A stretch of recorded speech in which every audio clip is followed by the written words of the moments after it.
قدیم زمانوں میں ایک ایسے ملک میں جہاں محبت اور وفا کو رواں وجود سمجھا جاتا تھا، شیری نام کی ایک حسین اور نیک دل دوشیزہ رہتی تھی۔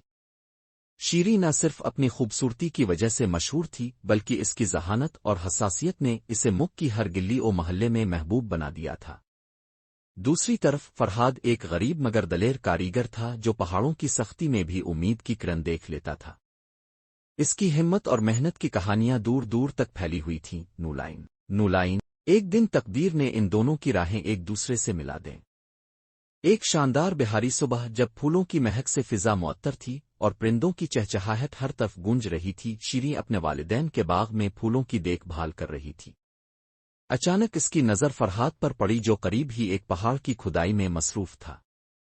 اس کے ہاتھوں میں محنت کی وہ لکیریں اور آنکھوں میں عزم کی چمک دیکھ کر شیری کے دل میں ایک انوکھی سی خوشبو اتر گئی۔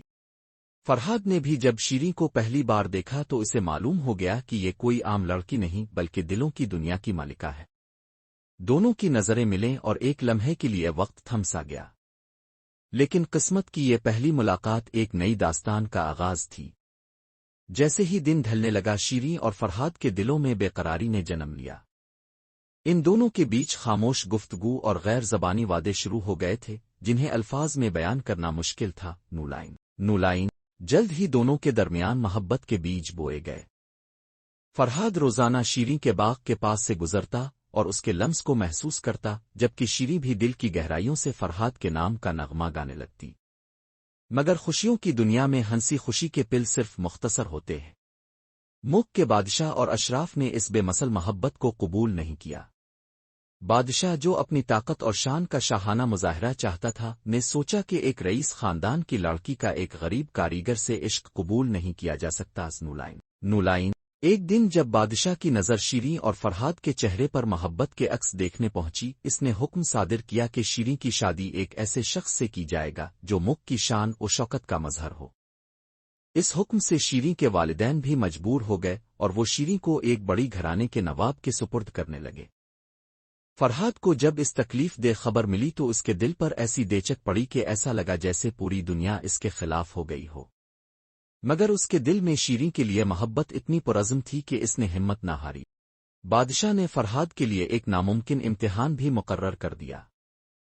اس نے حکم دیا کہ اگر فرحاد پہاڑ کو چیر کر ایک نہر نکال کر دکھا دے تو شیری اس کی ہو جائے گی۔ یہ امتحان فرحاد کے لیے نہ صرف جسمانی بلکہ روحانی اور عاطف جنگ تھی۔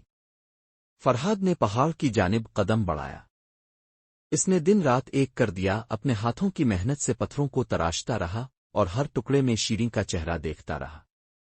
پہاڑ کی سختی اور پتھروں کی بے رحم شکلیں اس کے لیے ایک آزمائش تھیں، مگر اس کی محبت نے اسے کبھی ہارنے نہیں دیا۔ نولائن وقت گزرتا گیا اور فرحاد کی محنت کا پھل دکھائی دینے لگا۔ مگر قسمت نے بھی اپنا کھیل کھیلا۔ جب امتحان کے دن آیا تو بادشاہ نے اپنی آنکھیں بند کر کے یہ فیصلہ سنایا کہ اگر نہر کی ندی کا پانی اتنا گہرا ہو جائے کہ کوئی اسے عبور نہ کر سکے تو شیری فرحاد کی ہو جائے گی۔ فرحاد نے دل میں عزم کیا کہ وہ اپنی محبت کی خاطر کچھ بھی کر جائے گا۔ اس نے نہر کھودنی شروع کی اور اپنی محنت سے نہ صرف ایک نہر نکال دی بلکہ اس نہر کا پانی اتنا گہرا اور خوبصورت ہو گیا کہ اس نے بادشاہ کے حکم کو چیلنج کر دیا۔ اس کامیابی سے فرحاد کے حوصلے بلند ہو گئے، لیکن اسی دوران شیری کے دل میں ایک اندرونی جدوجہد چل رہی تھی۔ اس کے دل کی گہرائیوں میں یہ احساس تھا کہ محبت صرف جسمانی یا ظاہری امتحان سے نہیں جیتی جاتی بلکہ دل کی پاکیزگی اور سچائی سے جیتی جاتی ہے۔ شیری نے محسوس کیا کہ اگر اس کی محبت واقعی مقدر تھی تو نہ صرف دنیا بلکہ تقدیر بھی اس کے حق میں ہوگی۔ نولائن شاندار امتحان کے بعد بادشاہ کی آنکھیں کھلی کہ وہ اپنی ناکامی کے سامنے جھک نہ سکے۔ اس نے فرحاد کو بے رحمی سے قید کروا لیا اور شیری کو بھی دور ایک محل میں قید کر دیا۔ لیکن نولائن قید کی زنجیروں کے باوجود دونوں عاشق اپنی یادوں اور خوابوں کے ذریعے ایک دوسرے کے قریب رہتے رہے۔ فرحاد نے قید کے دوران اپنی محنت اور ہمت سے ایک نئی راہ نکالی۔ اس نے قید سے نکل کر ایک راہ اختیار کی جہاں وہ اپنے دل کی گہرائیوں میں شیری کی آواز سن سکتا تھا۔ اسی دوران شیری نے اپنی قید سے نجات پانے کا فیصلہ کیا۔ اس نے اپنے والدین اور قید کے نظام کو چیلنج کیا اور اپنے حق محبت کے لیے لڑائی لڑنے کا عہد کیا۔ نولائن وقت کے ساتھ دونوں کے حوصلے اور محبت کی داستان پورے ملک میں گونجنے لگے۔ عوام کی آواز بن کر الفاٹے کھڑے ہوئے اور ان کے حق میں مطالبات کرنے لگے۔ لوگوں نے کہا کہ محبت کو قید کرنے کی کوئی طاقت نہیں ہے، اور جب سچائی اور عشق کی طاقت یکجا ہو جائیں تو ظلم اور جبر بھی شکست کھا جاتے ہیں۔ عوام کی اس بیداری نے بادشاہ کے دربار میں ہلچل مچا دی۔